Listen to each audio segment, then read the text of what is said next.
We're restructuring around fresh talent, Blake. You're out. My name is Blake Morrison. I'm 44 years old. Tyler Brennan had just fired the man who built $15.7 million of Meridian Financial's $35 million annual revenue in Phoenix, Arizona. He had no idea what he'd just unleashed. I packed 8 years into a single cardboard box on Tuesday, December 12th, 2023 at 3:47 p.m. Family photos from Connor's Little League Championship, Lily's handmade ceramic mug from 7th grade art class, and a folder of client contact information I kept separate from the company database. Just habit, really. Michelle Chen walked by from her workstation. She'd been my executive assistant for 6 years before Tyler reassigned her 3 months ago. Her expression was genuinely confused. Need help with that? Are you changing offices? Something like that, I said. Didn't want to make a scene. In the elevator down from the 18th floor, I stood next to Harrison Wade, our CEO. He nodded without really seeing me, too focused on his iPhone, probably reviewing the quarterly projections. He had no idea what Tyler had just done or what it would mean for those numbers. But he would find out by Thursday's board meeting. I drove home on I-10 to Scottsdale in complete silence. No calls, no radio, just the desert landscape and my own thoughts. My phone buzzed as I pulled into the driveway at 4:47 p.m. Lucas Grayson, CEO of Grayson Logistics. He'd texted about our dinner reservation Friday at Fleming's to discuss their annual contract renewal worth $3.4 million. He didn't know yet. Nobody did. If you like stories about workplace betrayal and how real expertise can beat greed and corporate stupidity, hit the like button and subscribe to this channel right now. Every day there are completely new stories, each one more intense than the last. The house was empty. Sarah was in Denver for 2 weeks helping her sister Lisa with a difficult newborn. Probably for the best. I needed quiet to think this through properly. On the kitchen counter sat a photo from our Yellowstone trip last summer, the one we almost canceled because Derek Martinez's contract needed emergency revisions on a Sunday morning. I'd chosen work then, wrong choice. I poured 2 fingers of Maker's Mark and looked out at the desert mountains turning pink in the sunset. 8 years of 68-hour weeks, missing Connor's championship basketball game in March, Lily's piano recital just 2 weeks ago where she played Chopin. 8 years of building something I thought was mine, only to discover it belonged to someone else's strategic plan. Let me back up and explain how I got here. I joined Meridian when it was still called Southwest Capital Services, before the rebranding and the fancy 18th floor downtown Phoenix office overlooking Chase Field. Harrison hired me himself on March 15, 2019, straight from Pinnacle Financial, where I'd been hitting 127% of target for 3 years but getting passed over for promotion every review cycle. I need someone who knows the Arizona market, Harrison had said during our interview. Someone clients trust. Someone who can grow with us. And for the first 4 years, he was right to trust me. I built our client base systematically from small regional businesses to major accounts. Extended contracts from 1-year terms to 3 and 5 years by proving consistent value. Brought in Phoenix Manufacturing $850,000 annually when they left our biggest competitor in September 2020. Added Grayson Logistics in February 2021 when nobody thought we had a chance against Wells Fargo. Started that relationship at $1.8 million, grew it to $3.4 million annually. Sarah used to joke that I was married to my clients instead of her. Thursday dinner with the Martinez family again? She'd ask every month, already knowing the answer. Connor's got a game at 7. The kids got used to me missing their events. Dad's working became their normal explanation to friends and teachers. I promised them it would be worth it someday. That someday never came. 3 promotions, 2 office expansions, and 1 recession later, Meridian had grown from a $6.2 million operation to a $35 million company with 47 employees. My accounts were responsible for exactly $15.7 million of that revenue I knew because I tracked every contract renewal personally in a private spreadsheet. Phoenix Manufacturing, $850K. Grayson Logistics, $3.4M. Summit Properties, $2.8M. Verde Energy, $1.9M. Desert Holdings, $1.3M. Copper Ridge Industries, $2.1M. Plus 8 smaller accounts totaling $3.3. Not that anyone calculated the exact percentage until Tyler arrived 6 months and 2 weeks ago. Tyler Brennan showed up on June 3, 2023 as our new VP of Sales with a resume from 3 different tech startups and an MBA from Northwestern.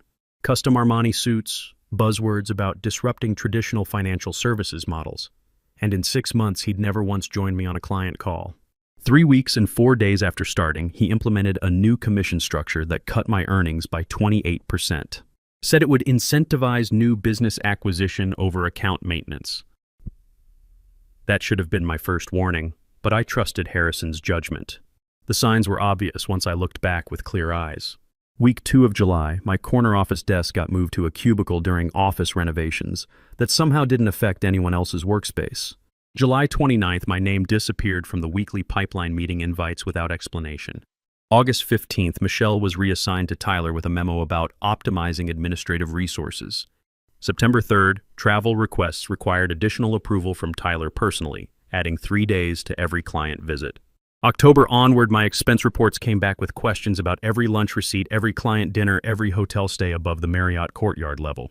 The first real confrontation came during our Q3 review on October 12th, exactly 3 months and 9 days after Tyler took over sales operations. He'd prepared a PowerPoint presentation focused entirely on my performance. "Your client acquisition rate has completely flatlined," Tyler said, clicking to a chart showing I'd only added Desert Solar $480,000 annually that quarter. "Meanwhile, new business development across the industry is up 23%. Because I'm focused on expanding existing relationships," I explained calmly. "The Grayson contract just increased from $1.8 million to $3.4 million when they expanded into Nevada. Summit Properties renewed early at $2.8 million instead of their previous $2.1 million. Those increases represent $2.3 million in additional revenue. The future is in new business acquisition," Tyler said, clicking to his next slide titled Hunter versus Farmer Mentality. "We need hunters who bring in fresh accounts, not farmers tending the same clients year after year." 2 weeks after that meeting, Michelle was cleaning out her desk. "I'm sorry, Blake," she whispered as she passed my cubicle with a cardboard box. Tyler said I was too attached to old processes and needed to embrace new methodologies. I helped her carry her things to the parking garage. 6 years of working together, and she was gone because Tyler wanted his own people in place. On November 15th, Tyler hired Alicia Santos, 27 years old, MBA from ASU, came from some fintech startup called Next Gen Capital that had folded after 18 months. During her second week, she was assigned to join me on my November 28th call with Lucas Grayson. No explanation, no proper introduction from Tyler. Just an email at 4:30 p.m. the day before. "Alicia will be shadowing client interactions to learn our processes and relationship management techniques." The team's call with Lucas was scheduled for 10 a.m. to discuss Q4 performance and 2024 planning. I introduced Alicia as a colleague learning our logistics clients' needs. She spent the 40-minute call taking notes but asking questions that revealed she didn't understand basic supply chain financing. Lucas noticed immediately. After we hung up, he texted me at 3:47 p.m. "Who's the new MBA? You training your replacement?" She asked what LTL freight meant. I laughed it off over text. "Just expanding the team, bringing in fresh talent. Nothing to worry about." But driving home on Loop 101 that evening, I felt something shift in my gut. The kind of certainty that comes from 8 years of reading boardrooms, conference calls, and client micro-expressions. Something wasn't right. The timeline was too deliberate, the changes too systematic. I should have trusted that feeling sooner. Tuesday, December 12th, exactly 6 months and 9 days after Tyler's arrival, I was terminated at 3:30 p.m. in Conference Room B on the 18th floor. The same room where I'd signed my promotion to Senior Account Director 3 years earlier. "We're restructuring around fresh talent, Blake." "You're out," Tyler had said, sliding the termination paperwork across the polished conference table. "This decision comes from the board level. Nothing personal." I read through the documents calmly. Termination without cause effective immediately. 2 weeks severance plus accumulated vacation. Standard confidentiality agreements. I signed where indicated, thanked Tyler for the opportunity, and walked out without argument. Now I sat in my empty kitchen, cardboard box on the counter, trying to process 8 years of my professional life reduced to personal items in a folder of client contacts I'd maintained separately from company records. I opened my laptop and pulled up my employment agreement, specifically Section 14.3 regarding post-employment restrictions. The non-compete clause was there, but it had specific limitations under Arizona law. 1-year duration and only applicable under voluntary resignation or termination for cause. I'd been terminated without cause. Per Arizona revised statutes POR 23-494, there was no legal barrier to competing with a former employer under wrongful termination circumstances. My phone buzzed at 5:23 p.m. Lucas again. "Fleming's confirmed for Friday 7 p.m. Looking forward to discussing the Grayson renewal. The $3.4 million commitment depends on maintaining our current service level and personal attention." I stared at that message for several minutes. Lucas represented $3.4 million in annual business from Meridian. His company had been with me for 6 years, total 3 at Pinnacle Financial before I moved to Meridian, 3 here. Almost a decade of trust built on 97% on-time delivery, 24/7 availability, and never missing a quarterly review. And he wasn't alone. Derek Martinez at Summit Properties, $2.8 million annually, 4-year relationship built from their initial $900K account. Patricia Wells at Verde Energy, $1.9 million, 3-year relationship that started when she was a CFO at a smaller renewable company.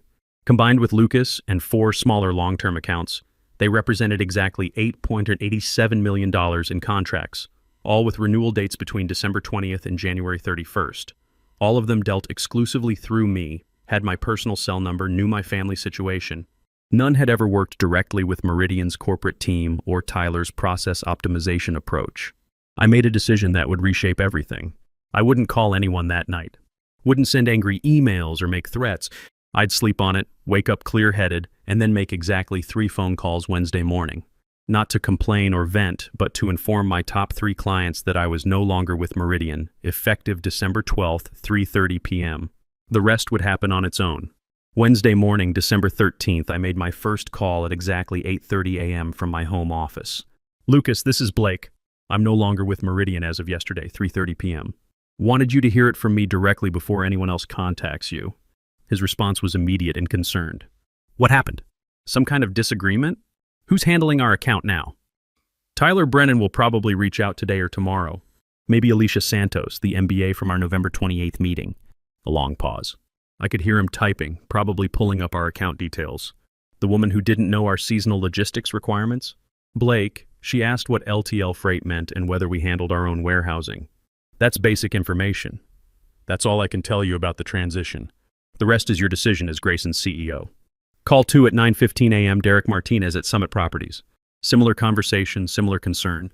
His immediate worry, who knows about our Q1 expansion into Tucson? The $847,000 build-out timeline and the regulatory requirements for the Pima County project. You'll need to brief whoever Tyler assigns to your account, I said. All that information is in Meridian's files. Call 3 at 10 a.m. Patricia Wells at Verde Energy. This is Sudden, Blake. What's the transition plan for our renewable certificates compliance? The Q4 reporting is due January 15th, and we've got the Phoenix municipal contract renewal. There isn't one. I was terminated at 3:30 p.m. yesterday with immediate effect. Without transition? For a $1.9 million account with complex regulatory requirements? That's not professional client management. By noon Wednesday, my personal iPhone was buzzing every 15 minutes. Word travels fast in Arizona's financial services community, smaller than most people realize. Other clients had heard through various channels. Phoenix Manufacturing's CFO called. Desert Holdings' CEO left a voicemail. Even smaller accounts, $200,000 and $300,000 annual contracts calling to understand what happened and what it meant for their service. I let most calls go to voicemail but listened to every message. The pattern was clear: confusion, concern, and questions about continuity that nobody at Meridian could answer. At 2 p.m., I drove downtown to the Wells Fargo Center to meet with Lawrence Chen, senior partner at Chen & Associates Employment Law. I'd helped his daughter Jennifer secure a $180,000 SBA loan for her Vietnamese restaurant Saigon Kitchen in 2021. He owed me a favor and had agreed to review my situation pro bono. They can't prevent you from working under Arizona employment law, Lawrence confirmed after reviewing my termination documents for 37 minutes and checking relevant statutes. Section 23-494 specifically protects wrongfully terminated employees from non-compete enforcement. But they'll try to intimidate your clients from following you. Prepare for that. What kind of intimidation? I asked. Confidentiality violation accusations. Tortious interference claims. They'll threaten legal action they can't win, hoping to scare clients into staying put. Standard corporate intimidation tactics. By 4 p.m., as Lawrence had predicted, Meridian's legal department had emailed me a formal reminder about ongoing confidentiality obligations per Section 12.1 of your employment agreement and Arizona trade secret statutes. By 5 p.m., Tyler had texted from his personal number. Let's discuss your exit package. Board meeting scheduled for tomorrow morning. There might be room for substantial consulting compensation. Too late for negotiations. By 5:30 p.m., my phone was ringing with news that would change everything. Lucas had just finished a 43-minute call with Harrison Wade and Tyler Brennan. They'd promised seamless continuity, assured him that Alicia would handle everything personally with Tyler's direct oversight. Then they offered a 17% discount on renewal from $3.4 million down to $2.8 million to demonstrate Meridian's commitment to the relationship. What did you tell them? I asked. That I'd consider the offer carefully, Lucas said. Blake, I've already sent formal notice terminating our contract effective January 15th, citing material changes in relationship management per Section 8.3 of our service agreement. The discount actually made it worse, told me they think price matters more than service quality. Derek Martinez called at 6:47 p.m.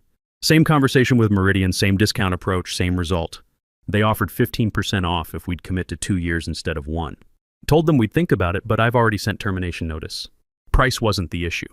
Patricia Wells called at 7:23 p.m. 3 for 3. They sent that young woman to explain how she'd handle our renewable energy compliance. She didn't know the difference between RECs and SARECs. I thanked them politely and terminated our contract an hour later. That evening, I sat in my kitchen and calculated the immediate damage. 3.4 m, 2.8 m, is 1.9 m equals $8.1 million in definite losses for Meridian. But Lucas had mentioned something else during our call that suggested the cascade was just beginning. Derek and Patricia are also sending termination notices. We talked after Meridian called us. Seems like they gave the same script to all three of us. The discount offer, the promise of improved service, the assurance that you were being upgraded to corporate-level attention. Thursday morning, December 14th, 6 companies from my portfolio had sent formal termination notices to Meridian. Michelle texted me from her personal phone at 11:37 a.m. Complete chaos here. Tyler blaming you for client tampering, saying you violated non-compete. Harrison asking why nobody saw this coming. Emergency board meeting called for 2 p.m. today. The total loss was $887 million in annual contracts, more than a quarter of Meridian's entire revenue base. And it was only day 2. My phone rang at 2:17 p.m. Friday, December 15th. A number I didn't recognize, 485559847. Blake Morrison? Speaking. Richard Sterling here, Sterling and Associates. I hear you're available, and several of our mutual contacts speak very highly of your work. Lucas Grayson specifically recommended I call you immediately. I was listening intently now. Senior VP position, $185,000 base plus uncapped commission, full autonomy over your client relationships, and equity partnership track after 12 months. We're a boutique firm not trying to be the biggest, just the best. When would you want to start? Monday morning, I said without hesitation. I accepted on the spot. Not out of desperation or financial pressure, but because it was exactly what I wanted. Respect, autonomy, and recognition of the value I brought. Sterling and Associates had been around for 12 years, built their reputation on relationship-based service rather than transaction volume or corporate process optimization. That afternoon at 4:23 p.m., Tyler texted again. Board-approved comprehensive retention package. Full salary, $147,000 for 8 months plus 2,500 stock options vesting immediately. Just help us transition your accounts to Alicia and our new corporate service model. I didn't respond. There was nothing to say. They'd had 8 years to value what I'd built. Now they were scrambling to put a price on it after watching $8.87 million in annual revenue walk out the door in 3 days. Too little, far too late. 2 weeks into my new role at Sterling & Associates, on Tuesday, December 28th at 3:17 p.m., Michelle called me from her personal cell phone. She was whispering, clearly trying not to be overheard. Blake, you need to know what really happened. I'm still doing executive floor cleanup, filing Harrison's papers, organizing board meeting minutes. I've been seeing documents, hearing conference calls. Can you meet me at Copper Star Coffee on Camelback? This isn't safe to discuss over the phone. I sat in Sterling's new corner office, 22nd floor, with views of Camelback Mountain, larger than anything I'd had at Meridian, and listened as 8 years of history reshuffled into a much clearer, more sinister picture. They were planning to sell the firm, Michelle explained, sliding a manila folder across the coffee shop table. Apollo Strategic Capital made an acquisition offer on September 18th, exactly 3 months and 6 days before they fired you. I printed these from Harrison's email before I lost access to the executive folders. She showed me printouts of email threads between Harrison Wade and someone named Marcus Chen, Director of Acquisitions at Apollo Strategic Capital. The initial offer was detailed, $47.3 million for full acquisition, with specific conditions that made my stomach turn. Look at condition number 4, Michelle said, pointing to a highlighted paragraph. Apollo Strategic requires integration of existing major client relationships with Apollo's existing portfolio management infrastructure. Seller must transition key account relationships to Apollo-designated relationship managers prior to closing. Relationship-dependent revenue streams represent unacceptable acquisition risk. The pieces clicked into place like a financial audit finally balancing after months of discrepancies. Tyler hadn't been hired to grow sales, improve performance, or implement new methodologies. He'd been brought in to systematically detach major accounts from me, making them company assets rather than personal relationships tied to a single executive. My termination wasn't about my performance or attitude. It was preparation for Apollo's acquisition requirements. "How do you know all this?" I asked. "I've been Harrison's administrative overflow since November when his regular assistant got sick. I process his calendar, file his emails, transcribe his recorded meeting notes. Yesterday I saw the final communication from Apollo." She pulled out another printout, dated December 20th, 2023, 8 days after my termination. Given the significant client defection following the termination of Blake Morrison, Apollo Strategic is withdrawing our acquisition offer. The relationship-dependent nature of Meridian's revenue base represents an unacceptable risk factor for our investment model. We require asset-based revenue streams, not personality-dependent client relationships. Apollo had walked away. Meridian's $47.3 million payday was dead because of 3 phone calls I'd made on December 13th. After we finished at the coffee shop, I drove home and made calls I'd been postponing. I needed to understand the full scope of Apollo's due diligence on my clients. "Lucas, I need to ask you something specific about the last 4 months. Did Meridian try to introduce you to anyone from Apollo Strategic Capital?" A pause. "How did you know about Thomas?" "Oh, Thomas? Thomas Reed. He came to our October quarterly business review at our Phoenix offices. Harrison introduced him as a strategic industry advisor, looking at Southwest logistics trends. Asked detailed questions about our 5-year growth projections, our relationship management preferences, what we valued most in a financial services partner." My stomach tightened as the pattern became clear. "What kind of specific questions?" "Whether we'd be comfortable working with multiple account managers instead of just one primary contact. How we'd react to streamlined corporate processes versus personalized service. Thomas said it was market research for improving client experience across the industry, but his questions were oddly specific to our account structure." I called Derek Martinez next. Same story, different tactical approach. Thomas Reed had attended Summit Properties' September client appreciation dinner at the Arizona Biltmore. "Seemed to know a lot about our business before he walked in," Derek said. "Asked whether we'd ever consider working with a larger, more institutionalized financial services provider. Wanted to know how we made decisions about changing service providers." Patricia Wells at Verde Energy. Thomas had joined their August renewable energy compliance consultation, supposedly learning the sector to help Meridian better serve energy clients. But most of his questions were about our account management preferences and internal decision-making processes. How much autonomy I had, who else was involved in vendor selection, what would trigger us to change providers. The pattern was undeniable.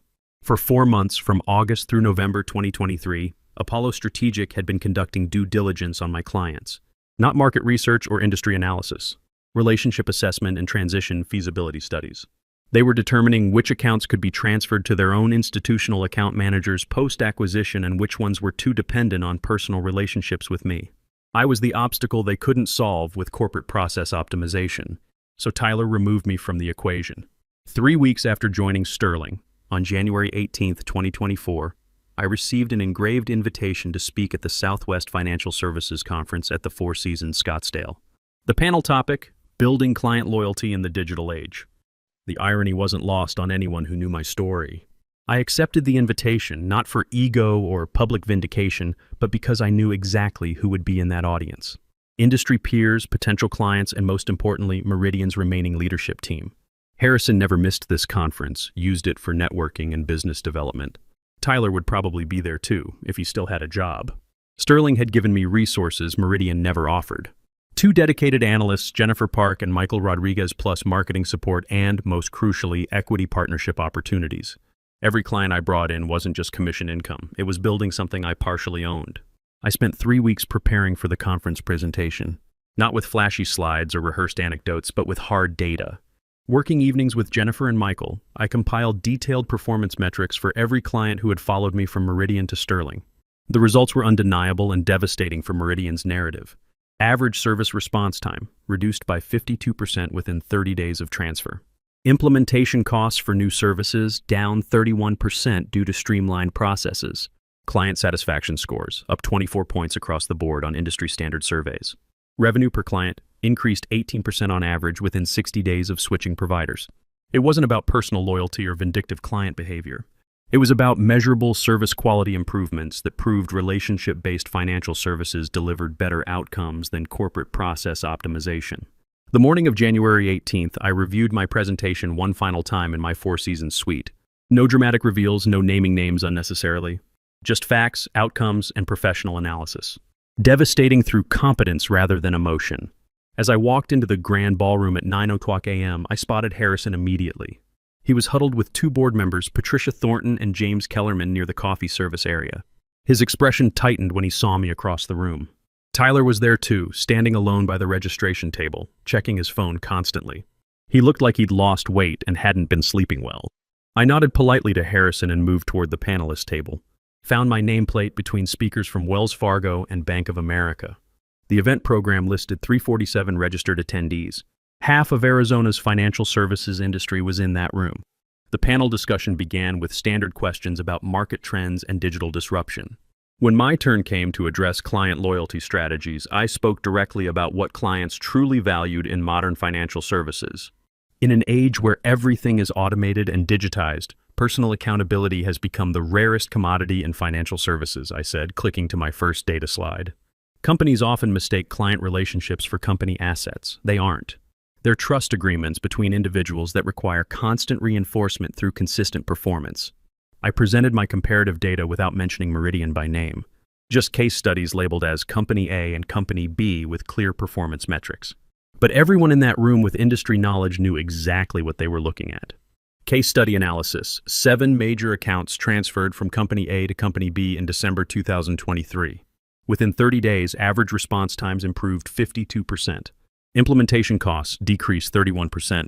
Client satisfaction increased 24 points on standardized industry surveys. Murmurs rippled through the audience. I saw Harrison lean forward in his seat, whispering to Patricia Thornton. The lesson isn't about retention packages or contractual obligations, I continued, advancing to my final analytical slide. It's about understanding that when you treat relationship managers as interchangeable corporate resources, clients will demonstrate exactly how wrong that assumption is. The market is brutally efficient at correcting strategic miscalculations. During the Q&A segment, a young woman in the third row, Jenny Martinez from Desert Financial, asked the question everyone was thinking but hadn't voiced. Mr. Morrison, isn't your recent move from Meridian Financial to Sterling & Associates, along with several major clients, exactly the scenario companies fear when they consider relationship manager autonomy? How do you address the argument that you've essentially held client relationships hostage? The room went completely silent. 347 people holding their breath, coffee cups frozen halfway to lips. I could feel Harrison's stare boring into me from row J. Tyler had stopped checking his phone entirely. That's a fair question, Jenny, I replied, my voice carrying clearly through the wireless microphone. But consider the alternative perspective. Those clients didn't follow me out of personal loyalty or emotional attachment. They followed because their service needs were consistently better met through my approach to relationship management, an approach my former employer decided was no longer aligned with their strategic direction. I paused, making brief but direct eye contact with Harrison across the ballroom. Every company has the right to change strategic direction. Every client has the right to decide if that new direction serves their business interests. When Company A terminated my employment to facilitate a strategic acquisition by Apollo Strategic Capital, yes, I'm aware of the acquisition attempt. They made a calculated business decision based on their priorities. Audible gasps throughout the audience. I'd named Apollo publicly. Harrison's face had gone completely white. The market responded with its own calculation. The acquiring company withdrew their $47.3 million offer within 8 days, citing relationship dependency risk. Company A's stock price declined 23% over the following month. This isn't personal revenge or vindictive behavior. It's simply market efficiency correcting a strategic miscalculation. The ballroom erupted in whispers and side conversations. Panel moderator David Chen from Phoenix Business Journal looked stunned, clearly hadn't expected this level of disclosure. After the panel ended, the audience didn't disperse to the networking reception. Instead, clusters of people approached me directly. 3 more former Meridian clients introduced themselves, expressing interest in Sterling's services. By the end of the conference day, Sterling had signed letters of intent with 5 new accounts representing $4.6 million in annual revenue. Harrison never approached me during the networking events. But as I was leaving the ballroom at 4:47 p.m., Tyler intercepted me near the exit doors. "Blake, can we talk for a minute?" "Nothing to discuss, Tyler. I didn't know about Apollo when I fired you." Harrison never told me the real reason for the termination. I thought it was actually about performance metrics and new business development. I stopped walking and looked at him directly for the first time in 6 weeks. He did look thinner, tired, like he hadn't been sleeping. "What's the real reason you're telling me this?" I asked. "Because I was terminated on January 12th. Same conference room, same table where I fired you. Harrison said I'd completed my primary objective but wasn't the right cultural fit for ongoing operations." I studied Tyler's expression. He seemed genuinely shaken, not manipulative. "They used me to fire you, then fired me for doing it," he continued. Alicia Santos lasted until January 8th. Michelle was let go December 22nd. "Half the staff is gone. There's almost no one left from your era." "I'm sorry that happened to you," I said. And I meant it. "Are you hiring at Sterling? I know I don't deserve consideration, but I need work, and I've learned some hard lessons about corporate loyalty. I'll put you in touch with Richard Sterling directly." But Tyler, no games this time. No disruption strategies or process optimization buzzwords. Just honest relationship building and client service. He nodded seriously. "Just honest work. I understand now." That evening, checking Phoenix Business Journal online, I saw the headline, "Meridian Financial announces major restructuring amid client defections." The article detailed Tyler's departure as VP of Sales, along with significant workforce reductions in client services and administrative functions. Their stock traded on the NASDAQ under ticker symbol MRDN had dropped 23% since December 12th, from $34.50 per share to $26.55. By February 15th, driving past Meridian's building on Central Avenue for a Sterling client meeting, I noticed something that confirmed the scope of their collapse. The large Meridian Financial illuminated sign on the 18th floor was completely gone. Just empty mounting brackets against the glass facade. Michelle texted me that same evening. "Building manager confirmed today." Meridian gave up floors 17 to 18, consolidated everything to floors 14 to 15. Lease reduction saves them $47,000 per month, but they had to pay $180,000 early termination penalty to the landlord. The physical manifestation of collapse was becoming visible throughout Phoenix's financial district. A company that had occupied the prestigious top 2 floors of Central Phoenix Tower for 4 years was now cramped into 2 lower floors. The executive conference room where Tyler had fired me, conference room B on the 18th floor, was now empty space being marketed to new tenants.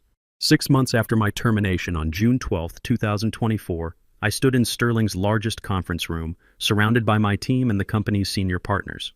On the wall-mounted display behind me, a single slide showed our first half results. $18.2 million in new business since January 1st, with 73% originating from former Meridian clients. Richard Sterling himself raised a glass of champagne. "To the best acquisition we've ever made without actually acquiring a company or paying a premium." Polite laughter rippled through the room. I smiled but didn't join the celebration. This wasn't about victory for me. It was about validation of a principle I'd spent 8 years proving. Authentic relationships follow competent people, not corporate strategies or brand loyalty. My phone buzzed with the news alert. Meridian Financial CEO Harrison Wade announces resignation amid continued revenue challenges and failed acquisition attempt. I slipped the phone back into my pocket without sharing the news. Some victories don't need an audience or commentary. Later that afternoon, my assistant handed me a FedEx envelope marked "Personal and Confidential." Inside was a handwritten note on Harrison Wade's personal letterhead. "Blake, you were right about everything. I put the transaction opportunity above client relationships and employee loyalty. Cost the company, cost 47 good people their jobs, cost me everything I'd built. If you're ever willing to have coffee, I'd appreciate the chance to apologize in person and ask your advice about rebuilding trust in this industry. I know I don't deserve your time, but I'm asking anyway. Harrison." I folded the note and placed it in my jacket pocket. Maybe someday I'd take that meeting. Not yet, but eventually. That evening, driving north on the 101 toward Scottsdale, I passed the Central Phoenix Tower again. The building looked smaller in the twilight, less imposing than it had when I'd worked there. On the 14th floor, I could see a few lights still burning, probably maintenance crew or security making their rounds. The 17th and 18th floors where Meridian used to dominate the skyline were completely dark, vacant, waiting for new tenants. I didn't slow down or take photos. Just drove toward home, where Sarah was making dinner and Connor was probably practicing free throws in the driveway and Lily was working on algebra homework at the kitchen table. 1 year to the day after Tyler had terminated me. December 12th, 2024. I signed the final documents making me a full partner at Sterling and Associates. The partnership agreement was 47 pages of legal language, but the essential details were on page 23. 18.5% equity stake in the firm, plus performance bonuses tied to client retention and satisfaction scores. My client portfolio now represented $21.3 million in annual revenue. Sterling and Associates had grown 47% since my arrival in December 2023. We'd added 6 new employees, leased additional office space on the 23rd floor, and established a reputation as the premier relationship-based financial services firm in Arizona. I closed the leather portfolio containing my partnership documents and looked out my office window at the Phoenix skyline. Same buildings, same desert mountains in the distance, but everything else had fundamentally changed. Sarah entered with 2 cups of coffee. My old Wildcats mug had been replaced with a Sterling and Associates tumbler Connor had custom-made for Father's Day with "World's Best Dad" engraved on the side. "Signed and official?" she asked, settling into the chair across from my desk. I nodded. "Signed and official. Full partner as of today." She studied my face with the expression that comes from 19 years of marriage and knowing someone's moods better than they know them themselves. "You don't look as happy as I expected." "Just thinking about what I'm building here. About doing it right this time, making sure the people who work with me are valued properly." That morning, I'd approved hiring 4 new account managers, all with the same profit-sharing structure I'd negotiated for myself. No one would build something valuable at Sterling only to have it stripped away for someone else's strategic transaction. That was my first major decision as a partner. My phone buzzed. Lucas Grayson texting about the partnership announcement. "Congratulations on the equity stake. Always knew you'd land where you belonged instead of just where you worked." "Thanks to clients like you who took the risk of following," I replied. "No," he corrected immediately. "Thanks to you being someone worth following. We just recognized the value and made a smart business decision." After we finished texting, I picked up the silver frame on my credenza. The photo inside showed our family at Connor's basketball championship game in March, the regional finals I'd missed 3 years running when I was at Meridian. This time I'd been there for the tip-off, watched him score 23 points and make the game-winning free throw, stayed for the team pizza celebration afterward. Lily's piano recital program was pinned to my office bulletin board. June 15th, 2024, Furelise performed by Lily Morrison. I'd sat in the front row at the community center, put my phone on silent mode, and listened to every note she played. Afterwards, she'd run off stage and hugged me first, before Sarah or her grandparents. The cost of my previous success at Meridian had been too high. I'd calculated the wrong return on investment, measuring financial gains while ignoring family losses. I took out my calendar and did something I'd been postponing for 6 months. I scheduled lunch with Harrison Wade for next Tuesday, December 17th at the Henry in downtown Phoenix. Not to gloat or rehash past grievances, but because sometimes the final step in moving forward is releasing the weight of what happened before. Forgiveness wasn't about Harrison deserving it. It was about me not carrying the anger anymore. I shut down my computer, picked up my keys, and walked out to meet Sarah and the kids. We had dinner reservations at 7 p.m. at Connor's favorite steakhouse's choice for celebrating the partnership. Then Lily had violin lesson at 8:30, and I'd promised to drive her and wait during the full hour-long session. Some losses clear the way for better victories. Some fires burn away what needs to go. Walking out of Sterling and Associates as a partner instead of just an employee, heading home to a family dinner I wouldn't miss for any client emergency, I'd never been more certain of that truth. The market had been brutally efficient in correcting Meridian's strategic miscalculation. But more importantly, I'd learned to calculate success differently. Revenue per client mattered, but so did being present for Connor's free throws and Lily's piano recitals. The best portfolio included both. If you enjoyed this story about how real expertise in relationships beat corporate greed and strategic manipulation, hit the like button and let me know in the comments what you think about how Blake handled the situation. And if you haven't subscribed to the channel yet, subscribe and hit the notification bell to get alerts about new stories like this about justice, competence, and the power of authentic professional relationships.